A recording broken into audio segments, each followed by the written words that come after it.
तेनालीराम से चिढ़ने वाले कुछ ब्राह्मण एक दिन राजगुरु के पास पहुंचे, क्योंकि वे सभी अच्छी तरह जानते थे कि राजगुरु तेनालीराम का पक्का विरोधी है और तेनाली से बदला लेने में वो उनकी मदद जरूर करेंगे।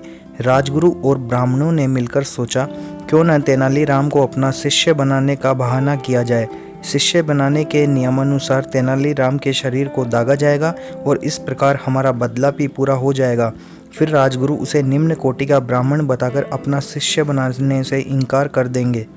अगले ही दिन राजगुरु ने तेनालीराम को अपना शिष्य बनाने की बात बताने के लिए उसे अपने घर बुलवाया। चतुर तेनालीराम राजगुरु की बात सुनकर तुरंत समझ गया कि दाल में जरूर कुछ काला है। आप मुझे अपना शिष्य कब बनाएंगे?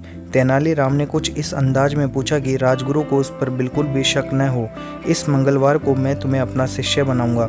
उस दिन तुम स्नान करके मेरे द्वारा दिए गए नए वस्त्र धारण करके मेरे पास आ जाना। उसके बाद तुम्हें 100 स्वर्ण मुद्राएं भी दी जाएगी। उसके बाद विधिवत तरीके से मैं तुम्हें अपना शिष्य स्वीकार कर लूँगा। राजगुरु ने कहा, ठीक है, मैं उस दिन आपके घर आ जाऊंगा। इतना कहकर तेनालीराम अपने घर चला गया। घर पहुंचकर उसने ये सभी बातें अपनी पत्नी को बता दी। तब उसकी पत्नी बोली, आपको राजगुरु की ये बातें नहीं माननी चाहिए थी, क्योंकि राजगुरु बिना किसी मतलब के कभी कुछ नहीं करता। इसमें उसकी जरूर कोई ना कोई चाल होगी। तेनालीराम, राजगुरु को तो मैं देख लूँगा। अगर वो शेर है तो मैं भी सवा शेर हूँ। अच्छा, तो फिर आप क्या करोगे? पत्नी ने पूछा। तब तेनालीराम बोला, कुछ दिन पहले कुछ ब्राह्मण राजगुरु के यहाँ सभा करने गए थे, जिनमें से सोमदत्त नाम के ब्राह्मण को मैं अच्छी तरह जानता हूँ। उसकी आर्थिक स्थिति ठीक नहीं है। मैं उसे कुछ स्वर्ण मुद्राओं का लालच देकर राजगुरु के यहाँ हुई सारी बातों के बारे में पूछ लूँगा। अगले ही दिन तेनालीराम सोमदत्त के यहाँ पहुँच गया। कुछ देर बात करने के बाद उसने सोमदत्त को 10 स्वर्ण मुद्राएं देते हुए कहा, मुझे तुम्हारी आर्थिक स्थिति ठीक नहीं लग रही है, इसलिए तुम ये मुद्राएं रख लो और मुझे राजगुरु के घर हुई सारी बातें बता दो। सोमदत्त घबराते हुए बोला, मुझे नहीं पता। तब तेनालीराम ने जोर देते हुए कहा, क्यों नहीं बता सकते? आखिर तुम भी तो उस सभा में उपस्थित थे। मैं किसी को कानो कान खबर तक नहीं होने दूंगा कि तुमने मुझे कुछ बताया है। तेनालीराम ने भरोसा दिलाया। तब जाकर सोमदत्त ने स्वर्ण मुद्राएं लेते हुए तेनालीराम को सभा में हुई सारी बातों से अवगत करा दिया। समय बीता और मंगलवार का दिन आ गया। तेनालीराम सुबह जल्दी उठकर स्नान करके राजगुरु के घर की ओर चल दिया। राजगुरु के घर पहुंचने पर उसने राजगुरु द्वारा दिए गए सुंदर वस्त्र धारण कर लिए। इसके बाद राजगुरु ने उसे 100 स्वर्ण मुद्राएं देकर बैठने के लिए कहा, क्योंकि नियम के अनुसार अब तेनालीराम को शंख और लोह चक्र से दागा जाना था, इसलिए उन्हें आग में तपाया जा रहा था।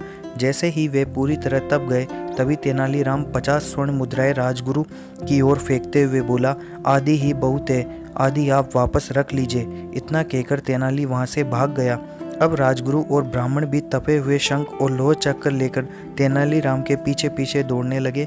यह नज़ारा देखने के लिए रास्ते में काफ़ी भीड़ इकट्ठी हो चुकी थी। तेनालीराम भागते भागते महाराज के पास पहुंच गया और बोला, महाराज न्याय करें। दरअसल मुझे राजगुरु का शिष्य बनाया जा रहा था कि मुझे अचानक याद आया कि मैं उनका शिष्य नहीं बन सकता, क्योंकि मैं तो निम्न कोटि का ब्राह्मण हूँ। वैदिकी ब्राह्मण ही राजगुरु का शिष्य बन सकता है। इसलिए आदि विधि होने के कारण मैंने 50 स्वर्ण मुद्राएं रख ली और 50 स्वर्ण मुद्राएं राजगुरु को वापस दे दी। फिर भी वे मुझे दगवाने के लिए मेरे पीछे आ रहे हैं। अब राजगुरु और सभी ब्राह्मण भी वहां आ पहुंचे तो महाराज के पूछने पर राजगुरु को स्वीकारना पड़ा कि तेनालीराम उनका शिष्य नहीं बन सकता। राजगुरु ने असली बात छिपाते हुए महाराज से क्षमा मांगते हुए बोले, मैं ये भूल गया था कि तेनालीराम निम्न कोटि का ब्राह्मण है। तभी महाराज बोले, तेनालीराम की ईमानदारी के लिए तो उसे इनाम मिलना चाहिए। इतना कहते ही महाराज ने तेनालीराम को 1000 स्वर्ण मुद्राएं इनाम के तौर पर दे दी। बेचारे राजगुरु और ब्राह्मणों की बदला लेने की योजना तो धरी की धरी रह गई।